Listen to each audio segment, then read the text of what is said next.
السلام عليكم. دلوقتي احنا بنحضر لاول عمره ليا ايفر. تصادفت ان اول عمره ليا هتكون في رمضان ان شاء الله. طبعا احنا بادئين ان احنا نحضر للرحله دي متاخر جدا، قبلها باسبوعين بس، قبل ميعاد السفر بتاعنا باسبوعين بس. وطبعا دي غلطه كبيره جدا، لان احنا زي ما احنا عارفين ان احنا كل ما الوقت بيقرب من ميعاد السفر الاماكن بتقل، تذاكر السفر بتغلى، الفنادق بتغلى، لان الاماكن جواها بتقل، السيتس جوه الطيارات بتقل، وبالتالي الديماند بيعلى عليها، وبالتالي سعرها بيزيد. فاحنا عاملين غلطه كبيره جدا، بس ربنا ينولنا الثواب بتاع العمره في رمضان ان شاء الله. اول حاجه كانت في رحله التجهيز بتاعنا ان احنا كنا بندور على الفنادق. طبعا دخلنا الى صديقنا العزيز بوكينج دوت كوم علشان ندور على فنادق في المدينه وفي مكه. نقعد ان شاء الله يومين في مكه ويوم في المدينه. طبعا الاوبشنز اللي احنا لقيناها كانت قليله جدا، كانت بعيده قوي، سواء عن الحرم المكي في مكه او عن المسجد النبوي في المدينه. يعني تتكلم ان احنا دخلنا ندور ما لقيناش اصلا فنادق قريبه، ولو لقينا بيبقى فيها مثلا فاضل اوضه ولا اوضتين بالكتير، وبالتالي الاوبشنز بتاعتك قليله قوي. فاللي احنا انتهينا ان احنا تحصلنا عليه الفندق اللي في مكه، كان بعيد عن الحرم المكي ربع ساعه بالعربيه في الوقت وهو فاضي الفجر مثلا، لكن وقت الزحمه ممكن توصل مثلا ساعه، ساعه ونص. طبعا لو انت جربت ان انت تمشي على رجلك انت بتتكلم برضه في 9 كيلو مثلا، فانت تاخده في ساعه ونص، ساعتين عشان توصل على رجلك. الناحيه التانيه في الحرم المدني او عند المسجد النبوي او في المدينه، الفندق اللي احنا لقيناه كان يبعد عن المسجد النبوي تقريبا 10 دقائق 12 دقيقه من المسجد النبوي بالعربيه. والمدينه اصلا يعني من اللي احنا شفناه انها كانت مش زحمه قوي، وبرضه على جوجل مابس بيقول لنا ان هو ممكن مشيا تاخده مثلا في 40 دقيقه، وده ستيل بعيد. فدي كانت العواقب بتاعت اول غلطه ان احنا عملناها، او كانت اول مشكله تواجهنا نتيجه للغلطه اللي احنا عملناها، وان احنا ابتدينا نحضر للرحله متاخر. بعد كده رحنا للجزء الثاني من التحضير للرحله، وهو ان احنا نحجز تذاكر الطيران. طبعا صديقنا العزيز في هذه المواقف هو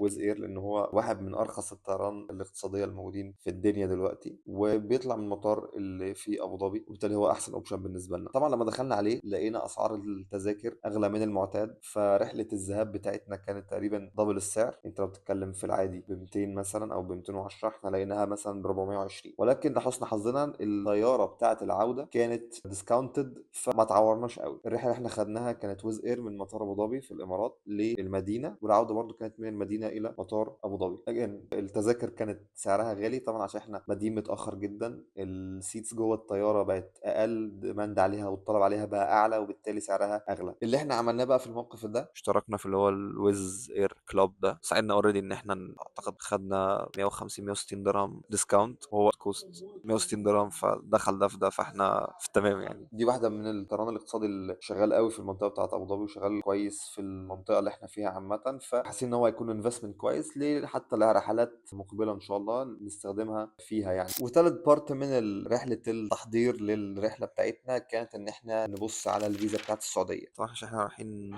السعوديه جنسيه مصر، فرحنا اول حاجه قدمنا على الفيزا اونلاين. الكيس اللي انا بتكلم فيها دي للمصريين المقيمين في دوله الامارات، وبالاخص في مدينه ابو ظبي. اللي حصل طبعا ان احنا دورنا على النت علشان نجيب الموقع بتاع الفيزا بتاعت السعوديه، ولازم تخلي بالكم خلي بالكم خلي بالكم وانتوا بتدوروا على الموقع بتاع الفيزا بتاع السعوديه، خلي بالكم من السكامرز، من النصابين. في مواقع كتيره جدا. لما جينا ندور على موقع الفيزا في السعوديه لقينا ان في مواقع كتيره سبونسرد، مموله يعني، ومش هي المواقع الرسميه، وبالتالي لما بتخش تسجل معاهم ان انت تجيب الفيزا ما بتاخدش فيزا في الاخر، وبيتنصب عليك وبتبلع الفلوس اللي انت دفعتها. انا اعرف شخص مقرب ليا حصل فيه الموقف ده، ودفع الفلوس وفي الاخر ما وصلتلوش الفيزا لان هو ما كانش الموقع الرسمي. فانا هسيب لكم الموقع الرسمي في الديسكربشن هنا علشان لما تحبوا تحجزوا فيزا السعوديه تخشوا من عليه، هو اسمه tsavisa.sa. وهاخدكم دلوقتي في الرحله جوه الويب سايت ورحله الفيزا دي طلعت ازاي. اول حاجه لما بتخش على الويب سايت بتاع tsavisa.sa لازم تعمل ساين اب وتعمل تسجيل للدخول. طبعا بيبقى بالايميل بتاعك. وانس ان انت بتعمل ساين اب بيجي لك زي فيريفيكيشن ايميل او ايميل تحقق على الايميل اللي انت مسجله على الموقع بتاع الفيزا. وانس انت بتعمل فيريفاي او بتعمل تاكيد للتحقق يعني من الهويه، بتخش على الموقع من جوه وبتبتدي تمشي فيه الخطوات. يطلبوا منك بقى الباسبور، رقم الباسبور، سبب الزياره، مده الزياره، مكان الاقامه هناك، كل التفاصيل دي بتمشي معاها واحده واحده. الامور واضحه جدا جوه الويب سايت، بتمشي معاها خطوه بخطوه لحد لما توصل للنقطه اللي هيطلبوا منك فيها ان انت تجيب تامين صحي. طبعا ان انت تجيب تامين صحي دي عمليه الزاميه، وانت بتيجي بتجيب الفيزا بتاعت السعوديه، واسعارها بتتراوح، بيبقى مدين لك اوبشنز كتيره قوي. ممكن مثلا يعني فعلا بتتراوح من مثلا 5 ريال الى مثلا لو انا فاكر صح 100 ريال مثلا، او فوق 100 ريال كمان. فانت بتشوف الاوبشن المناسب بالنسبه لك بالسعر المناسب بالنسبه لك وبتختار. وبعد كده بتنتقل بقى للمرحله اللي انت تدفع فيها الفلوس بتاعه الفيزا. بيبقى فيه $80 دي المصاريف بتاعه الفيزا نفسها، وبتكون ريفاندبل، تقدر ان انت تستعيد او تسترد المبلغ ده بعد كده. وبعد كده عندك $10.5 اسمها فيزا ديجيتال سيرفيس فيز، اللي هي رسوم الخدمه الرقميه المتعلقه بالفيزا. وبعد كده في $10.5 اسمها انشورنس ديجيتال سيرفيس فيز، اللي هي الخدمه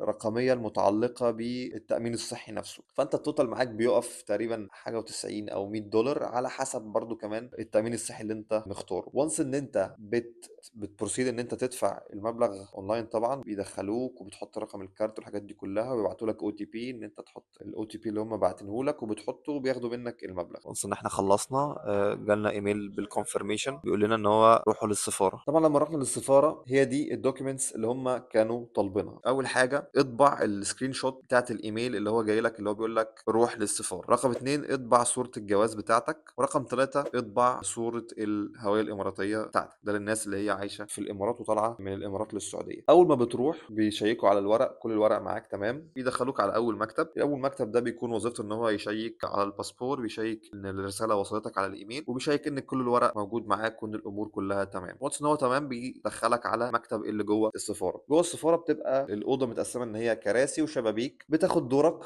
وبعد كده تروح للشباك، بيبص على الورق اللي معاك وبيبص طبعا على الفيزا والحجز والحاجات دي كلها، وبعد كده بيعمل لك زي علامه صح على الورق بتاعك، وبيقول لك خلال ساعات انتظر مننا ايميل بالفيزا بتاعتك. وفعليا احنا عملنا كده، روحنا البيت بعدها في خلال كام ساعه كانوا باعتين لنا الفيزا على الايميل بتاعنا. طبعا احنا كنا متوقعين ان الفيزا تكون طالعه لمده سنه ومالتيبل انتريز، يعني اكتر مره ندخل على البلد، بس طلعت لنا الفيزا خدناها كانت 1 انتري وصالحه لمده 47 يوم. مش متاكد ايه السبب في الموضوع ده، ولكن يمكن برضه عشان احنا حاجزين في رمضان والدنيا ضغط شويه في الفتره دي يعني. طيب، والخطوه الثانيه في رحلتنا للتجهيز للرحله بتاعتنا كانت ان احنا نحول فلوس من درهم لريال سعودي. طبعا هنا في صرافات كتيره، ولكن الصرافه اللي احنا بنتعامل معاها على طول هي الانصار اكسشينج. رحنا هناك وكان هدف ان احنا نحول بس فلوس على قد الرحله بس، فحولنا فلوس تكفي لان احنا ندفع للفنادق اللي احنا حاجزينها كاش هناك، ويدوبك فلوس على قد المواصلات والاكل والشرب في ال4 ايام اللي احنا مسافرين. وطبعا كانت الخطوه الثانيه في مرحله التحضير لرحلتنا كانت ان احنا نشوف موضوع التطعيم. طبعا احنا قعدنا ندور كتير على النت وعلى السوشيال ميديا ونسال الناس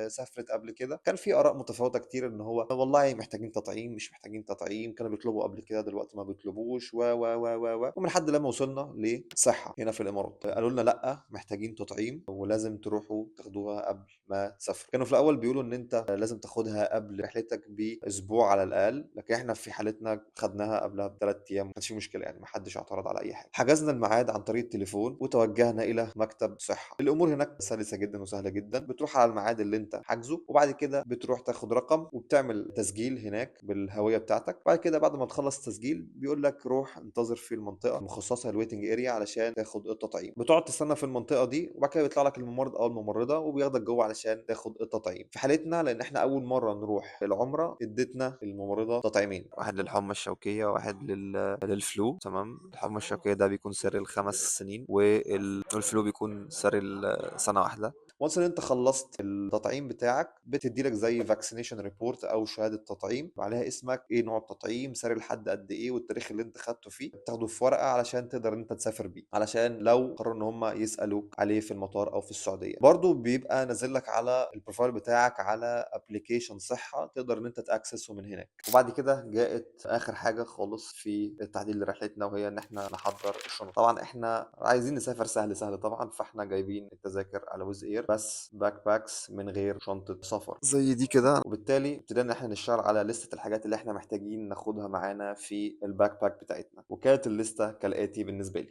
اول حاجه هدوم الاحرام، حزام الاحرام، هدوم تقضي 4 ايام، الباسبور بتاعي، وطبعت برضو صوره الفيزا بحيث انها تكون معايا عشان لو سالوا عنها في المطار او حاجه، الفيزيكال اميريتس اي دي، شواحن التليفونات، باور بانك، النيك بيلو المخده بتاعه الرقبه علشان لو حبيت انام في الطياره، حبيت انام في المطار، حبيت انام وانا واقف مش مشكله، شبشب، وشنطه صغيره طبعا عشان اخلي فيها حاجاتي في اثناء العمره، سواء كان الشبشب، الموبايل، باور بانك، لو عايز اخلي ازازه ميه عشان بعد الفطار، الفطار، كل الحاجات دي، وطبعا الفاكسينيشن كاردز او الشهادات بتاعه التطعيم. بعد ما جهزنا الحاجات دي كلها وحطيناها في الشنطه، كان جت المرحله اللي احنا لازم نعمل اونلاين تشيك ان. خلي بالكم خلي بالكم خلي بالكم مع ويز اير. ويز اير لازم انتوا تعملوا التشيك ان بنفسكم. التشيك ان دي ببساطه اللي انتوا بتحطوا نفسكم على الطياره وعلى الكراسي والحاجات دي كلها. بالنسبه للحجز بتاعنا، احنا كان لازم نقدر نعمل تشيك ان بتاعنا بين 24 ل 3 ساعات قبل ميعاد الرحله، مش قبل كده. ليه؟ لان احنا كنا رايحين مسافرين على اللي هو ويز اير، اللي هو البيسك. لو انت كنت برايورتي او حاجات من الحاجات اللي انت بتدفع فيها، ده بيدي لك امكانيه ان انت تعمل تشيك ان في وقت بدري اكتر، بحيث ان هو يدي لك امكانيه ان انت تختار الكرسي بتاعك، يدي لك اولويه من الاخر في الحجز. لكن احنا بالنسبه لنا عشان احنا كنا اللي هو البيسك اوبشن ويز نون برايورتي برضو، وحتى حاجزين راندوم سيتس اللي هي الكراسي العشوائيه، فكان احنا الاولويه بتاعتنا في الاخر خالص اللي هي 24 ساعه 3 ساعات قبل ميعاد الطياره. عملناها تقريبا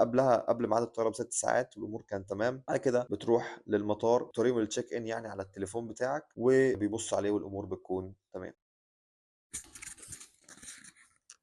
معلش معلش يا جماعة، أنا آسف، معلش دخول مفاجئ، بس إحنا بننام بدري، فاستنونا في الفيديو التاني إن شاء الله. أنا آسف. شير ولايك وسبسكرايب بقى واظبطونا كده. في فيديو تاني هينزل. السلام عليكم.